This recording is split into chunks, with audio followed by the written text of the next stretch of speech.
Cari-cari entry forex. Okay, so hari ni kita nak share sikit pasal Great Britain Pound, New Zealand Dollar.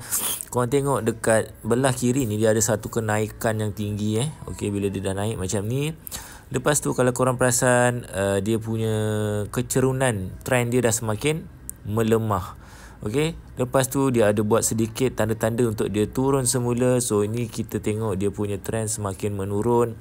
So kalau kita pergi dekat time frame kecil lagi, dia dah buat satu wave breakout. Lepas tu dia tengah buat retracement. Okay, bila dia buat retracement ni, dia dah sampai dekat level dia punya resistance belah atas. So kita boleh expect kali ni Great Britain Pound maybe dia boleh turun lagi rendah daripada previous low. Okay, so setup macam ni kami akan tengok belah kiri sini ada macam ada beberapa puncak kat sini. Ni boleh jadi satu previous high.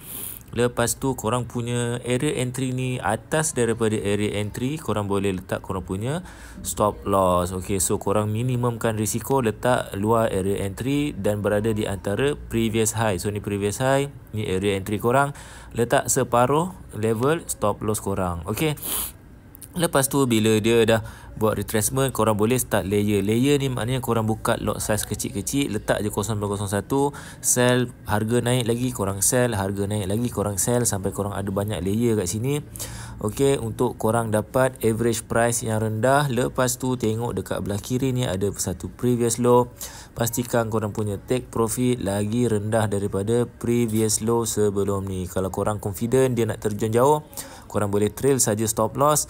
Untuk buat masa sekarang ni maybe risk reward ratio korang dalam 1:1.5 saja, tapi okay, still okay.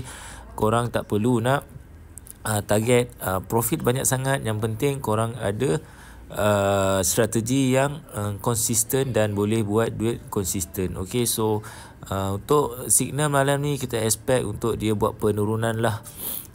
Kalau korang tengok dekat level kiri ni dia ada satu lagi level previous low sini. So price maybe boleh pantul semula ke atas. Sebab tu korang kena set korang punya take profit untuk case kali ni. Kalau korang rasa nak tahu lebih lanjut pasal trading ni, korang boleh follow kami di Telegram Prof Duit. Kami akan share signal pada Isnin, Rabu, Jumaat malam. Kami analisis, share video dan korang boleh belajar daripada tips-tips trading tu.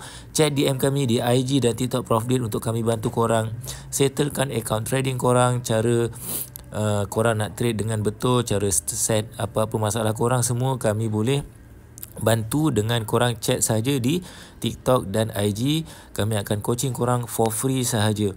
Lepas tu nak tahu tips-tips trading lebih banyak, boleh subscribe dekat YouTube channel Prof Duit. Kami dah share banyak sangat tips, korang subscribe saja. Kalau korang rasa video ni membantu korang, apa kata korang share pada rakan-rakan korang. Jumpa lagi dalam video akan datang.